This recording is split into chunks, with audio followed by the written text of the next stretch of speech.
చెప్పిన అనేక అంశాలపై ఈరోజు రాష్ట్ర కేబినెట్లో అనేక విషయాలపై చర్చ జరగటం.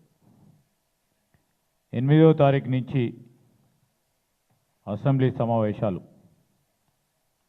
నిర్వహించడం జరుగుతుందని కేబినెట్ నిర్ణయం తీసుకుంది. దానికి తోడు ఈరోజు కొడంగల్ ఏరియా డెవలప్మెంట్ అథారిటీ ఏర్పాటు చేయాలని,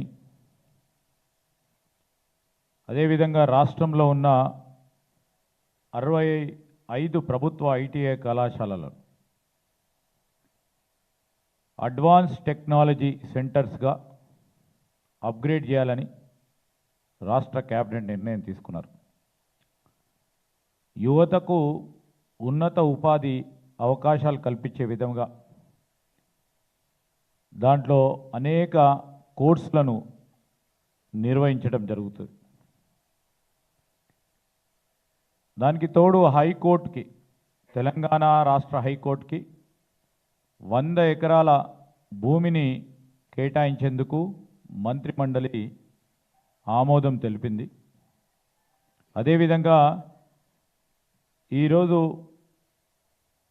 క్యాబినెట్లో ఖైదీలకు సంబంధించి క్యాబినెట్లో చర్చ జరిగింది. ఖైదీలకు సంబంధించిన క్షమాభిక్ష అమలు చేయాల్సిన విషయంపై,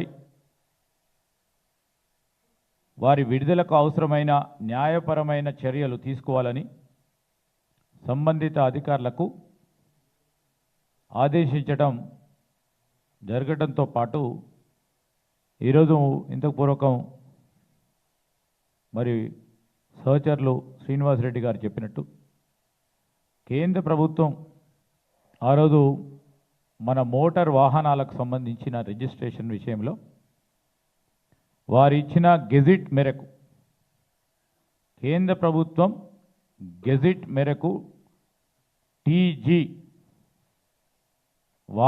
వాహనాలన్నిటికీ కూడా ఇక నుండి టీజీ నెంబర్ ప్లేట్తోనే రిజిస్ట్రేషన్ కావటం జరుగుతుంది.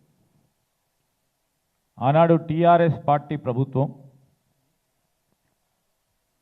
రూల్ లేకుండా, రెగ్యులేషన్ లేకుండా కేంద్ర ప్రభుత్వం అనేక రాష్ట్రాలకు సంబంధించి తీసుకున్న నిర్ణయాలకు వ్యతిరేకంగా ఈరోజు కేవలం వారి పార్టీతోని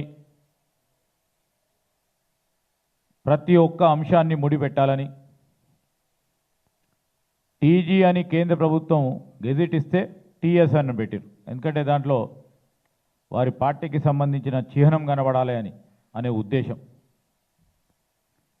ఈరోజు ప్రజాస్వామికమైన మా ప్రజాపాలనలో అందరూ కూడా భాగస్వాములు కావాలని ఇంతపూర్వకం మా సోదరులు చెప్పినట్టు అధికారపరంగా చిహ్నాన్ని,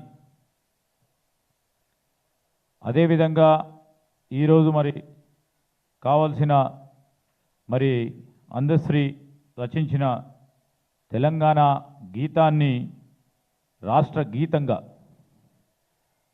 కేబినెట్ ఆమోదించి చేయటం ఈరోజు ఒక ప్రతీకగా మేము చెప్పిన ప్రజాపాలన ముందుకు తీసుకెళ్లే ప్రయత్నంలో ఇవన్నీ కూడా